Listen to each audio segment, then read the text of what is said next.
Gracias a la victoria de la Revolución Liberal de 1871, Guatemala se convirtió en una finca y el racismo en una política de Estado. Justo Rufino Barrios tiene un lugar en la historia que no se merece. En su honor, tenemos el billete de a 5 quetzales, municipios como La Reforma en San Marcos, Santa Lucía La Reforma en Totonicapán y Puerto Barrios en Izabal. También la Avenida Reforma, la Torre del Reformador y calzadas, escuelas y cientos de monumentos o bustos en casi todos los municipios del país. Pero la verdad es que sabemos muy poco de él y de su accionar. Pues si supiéramos más, o sea, si la historia fuera un poco más equilibrada, seguramente nos cuestionaríamos por qué tanta veneración. Y como vimos recientemente en Estados Unidos, probablemente hasta habría muchos interesados en derribar sus monumentos. Pero es que la historia la escribieron los vencedores. Por eso es que muchos lo idolatran, aunque en el fondo sus acciones provocaron que hoy en Guatemala la mayoría de la población sea pobre, que el racismo se haya instaurado y que tengamos un modelo económico fracasado. Justo Rufino Barrios fue el máximo exponente de los presidentes de la Revolución Liberal que empezó el 30 de junio de 1871 y que facilitó la permanencia en el poder de gobiernos del mismo pensamiento hasta 1944, salvo algunas excepciones de muy corta duración. Y el que haya estado en el poder 12 años, que se haya casado con una niña de 16 cuando él tenía 39, o que haya renunciado al reclamo sobre Chiapas y Soconusco que tenía nuestro país, equivalente a la mitad del actual territorio guatemalteco, parecen aspectos menores realmente. Sobre todo, comparados con los cambios estructurales en el modelo de desarrollo, impulsados durante su gestión, gracias a los cuales fue conocido como el Reformador. Promovió la transformación del modelo económico de Guatemala que hasta antes de los liberales se había basado en la exportación de cochinilla y añil, que eran tintes para ropa, a uno centrado en la siembra y exportación de café. Gracias a esas decisiones, tomadas hace casi 150 años, se sentaron las bases del modelo actual de desarrollo que ve a Guatemala como si fuera una finca, en donde se beneficia solo a un pequeño grupo de personas, que además son ladinas, mientras se causa sufrimiento a la mayoría de la población que es indígena. Y es que justo Rufino Barrios fue algo así como un Robin Hood al revés. Él no le quitaba a los ricos para darle a los pobres, sino que le quitaba a los pobres para darle a los ricos. Y gracias a los privilegios que él promovió, las familias ricas se hicieron más ricas y establecieron las bases para incluso hoy, a través de sus terceras o cuartas generaciones, seguir siendo poderosas e influyentes en la vida económica y política del país. Para impulsar el cultivo del café se necesitaban dos cosas: tierra y mano de obra. Y justo Rufino Barrios se las ingenió para conseguir el paquete completo. A través del decreto 170, aprobado por él mismo, despojó de sus tierras comunales a cientos de poblaciones indígenas y a municipalidades que las habían recibido hacía siglos en propiedad de parte de la corona española durante la colonia y las regaló a sus correligionarios o subastó a precios realmente simbólicos. E hizo lo mismo con grandes extensiones de tierra que la Iglesia Católica había acumulado también durante la colonia y en el gobierno conservador de Rafael Carrera, que lo había antecedido en el tiempo. Para asegurarle mano de obra gratuita a los nuevos agroexportadores, Barrios resucitó una vieja práctica de la época de la conquista y de la colonia que había sido abolida en 1694, o sea, casi 200 años de su llegada al poder. Hablamos de la encomienda, por medio de la cual se le daba a un español que había inmigrado a América un grupo de indígenas para que trabajara para él. Barrios decretó el reglamento de jornaleros que colocó a la población indígena a disposición de los intereses de los nuevos latifundistas cafetaleros. Les otorgó el derecho de contar con hasta 200 trabajadores según necesitaran, los cuales debían ser puestos por los pueblos de indios. Y en la misma ley advertía que debía vigilarse que el indio que intentara evadir aquella obligación fuera castigado con todo el rigor de la ley. En estas decisiones el racismo de Justo Rufino Barrios afloraba. Con un pensamiento consistente con los prejuicios y estigmatizaciones descritas durante el descubrimiento y la colonia, el dictador consideraba a los indígenas como menos inteligentes y como haraganes. Según decía él mismo, la decisión de enviarlos a trabajar a las fincas era beneficiosa para ellos, pues buscaba desarraigar los hábitos de ocio y miseria en que vive esa clase. Así lo decía él. Lógicamente, el despojo de tierras y la obligación de trabajar para los nuevos finqueros provocó el rechazo de los campesinos indígenas que se sublevaron en distintos puntos del país. Ante ello, Justo Rufino actuó como habían actuado algunos españoles antes y como aprenderían mucho de sus correligionarios futuros, con represión y violencia contra los pueblos indígenas. Los integrantes de varias municipalidades indígenas en el noroccidente del país fueron fusilados públicamente con el fin de atemorizar a las personas y obligarlas a cumplir con el trabajo forzoso. Guatemala era ya una dictadura y a quien se atreviera a contradecir a Barrios le iba mal. Tal fue el caso del sacerdote español Miguel Pagés, que era el cura de San Pedro Jocopilas en Quiché, quien en una oportunidad fue citado por el mandatario que ya había sido informado de que él promovía supuestamente la rebelión de los indígenas. Debido a que el cura no adoptó una posición sumisa, sino de reclamo, el mismo Barrios se lanzó sobre él a latigazos.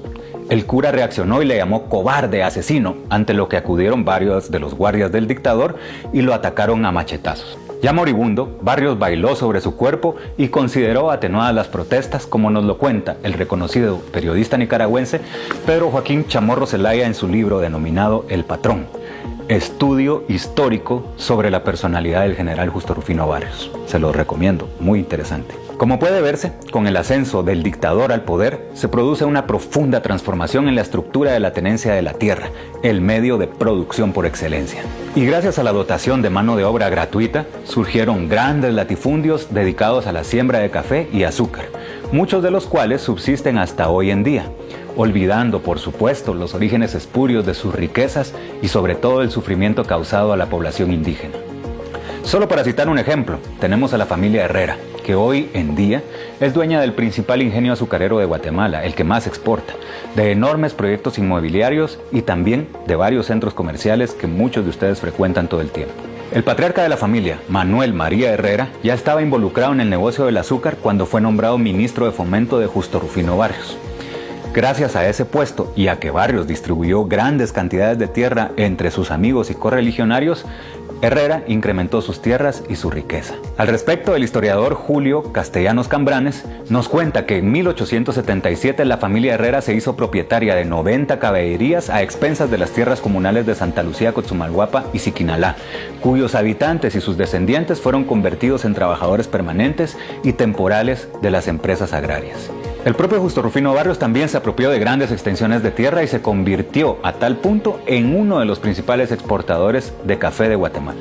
Tal era la infraestructura a su servicio que hasta el ferrocarril llegaba a su finca de 153 caballerías llamada El Porvenir y ubicada en las faldas del volcán Tajumulco en el departamento de San Marcos.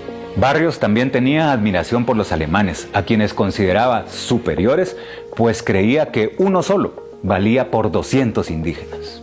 Por ello, también fomentó la llegada de inversionistas de aquel país, ofreciéndoles tierras a precios muy bajos. Como consecuencia de esa decisión, los alemanes vinieron a Guatemala y recibieron cientos de caballerías en Alta Verapaz, gracias a lo cual llegaron a ser dueños de 2/3 partes del departamento, mientras que a los indígenas, por ley, no les podía corresponder más que 5 cuerdas. Solo para hacernos una idea de la desproporción, una caballería tiene 258 cuerdas. Es decir, en una caballería tenían que vivir hasta 51 familias indígenas, mientras los extranjeros eran dueños de cientos y cientos de caballerías, o sea, miles y miles de cuerdas. Y hay que recordar, también contaban con el trabajo gratuito de los campesinos a quienes les habían quitado sus tierras. Gracias a esos cambios en el modelo económico, las exportaciones de Guatemala por supuesto que crecieron y hubo una bonanza económica incluso para el gobierno, que también incrementó sus ingresos por esas exportaciones. Eso le permitió construir más infraestructura en beneficio de los terratenientes cafetaleros y azucareros, tal como sucedió con el ferrocarril, cuya construcción inició en su tiempo a fin de facilitar por supuesto el envío de café y de azúcar a los puertos. Y aquí, otra vez, la historia nos demuestra cómo es un continuum que está entrelazado por distintos hechos. Barrios construyó la ruta del tren al sur, pero tenía como objetivo también construir la ruta al norte, a fin de poder interconectar el mar Atlántico con el Pacífico, lo que le habría dado a Guatemala una especie de canal interoceánico cuando el canal de Panamá todavía no existía. Debido a que murió antes de concluirlo, su sobrino, José María Reina Barrios, otro que también tiene varios monumentos, uno de ellos ahí en la avenida Reforma, le dio continuidad al proyecto. Pero solo pudo llevarlo desde Puerto Barrios hasta el rancho, quedando pendientes de construir 90 kilómetros para poder llegar a la ciudad cuando fue asesinado. Ya en 1904, su sucesor, Manuel Estrada Cabrera, decidió otorgar el ferrocarril en concesión a una empresa estadounidense que años más tarde terminaría siendo dueña de grandes extensiones de tierra y causante de otro doloroso capítulo en la historia de Guatemala. Hablamos de la United Fruit Company. De Justo Rufino Barrios hay mucho más que hablar. Por ejemplo, debido a que los conservadores habían fortalecido tanto a la Iglesia Católica, que era dueña de tierras y cobraba un diezmo a la gente, los liberales a los que él representaba expulsaron en 24 horas a todos los curas, sobre todo a los jesuitas, que era una de las órdenes más influyentes, pues tenía a su cargo la educación pública. De hecho, la historia es tan peculiar que el grito de guerra de los conservadores a los que sustituyó Barrios era «Viva la religión y muerte a los extranjeros». Por eso los liberales hicieron todo lo contrario, perseguir a la iglesia y abrir las puertas a los extranjeros como sucedió con los alemanes. Barrios también despojó de todas sus instalaciones a las iglesias y conventos, gracias a lo cual se crearon varias instituciones públicas que incluso hoy vemos por ahí en la ciudad. El convento de Belén, por ejemplo, se convirtió en el colegio de niñas, que hoy es el Instituto Belén. El convento de la Recolección se convirtió en la Escuela Politécnica. El convento de Santa Teresa en cárcel para mujeres. Y el de San Francisco se convirtió en cárcel para hombres y en cuartel de la policía, que es donde actualmente está el Ministerio de Gobernación, por eso lo ven a la par de la iglesia de San Francisco. Durante la gestión de Barrios también hubo otros aspectos que podrían considerarse como positivos, como el establecimiento de la educación pública gratuita, aspecto que es resaltado de manera muy romántica en los billetes de A5, aunque ahora, 150 años después, no muy se pone en práctica, pues la mayoría de la población no tiene acceso a la educación, y menos si es indígena. También podría señalarse como algo positivo el hecho de que soñaba con la integración de todos los países de Centroamérica en un solo bloque. Y como si algo hay que reconocerle es que no era un gobernante de escritorio, fue ese sueño el que le terminó costando la vida en 1885, cuando buscando alinear al gobierno de El Salvador murió en combate en la famosa batalla de Chalchuapa. En resumen, como puede verse, la gestión de Justo Rufino Barrios no debería de permitir muchos halagos. Pero hay quienes, los beneficiados por sus acciones, por supuesto que han buscado exaltar su nombre con monumentos y recuerdos favorables para exaltarlo en la historia. Algo así como justamente lo hace el Ejército de Guatemala hoy en día en su página oficial, donde se refieren a él con extrema pleitesía diciendo, como soldado y prócer, como caudillo y reformador y mártir, el general Justo Rufino Barrios es merecedor, en todos los conceptos, a permanecer en el glorioso altar donde la patria agradecida le ha colocado. Miren pues, yo no lo creo así, porque visto está, la gestión de Justo Rufino Barrios y de ese grupo de liberales provocó que en Guatemala se considere como menos importante a los indígenas. Los condenó a vivir en la pobreza, los condenó a ser trabajadores, a ser los desnutridos, a ser los mal alimentados, a ser los que no pueden progresar y a ser, por supuesto, los trabajadores de los finqueros. Yo creo que ni monumentos debería de tener. ¿Y ustedes?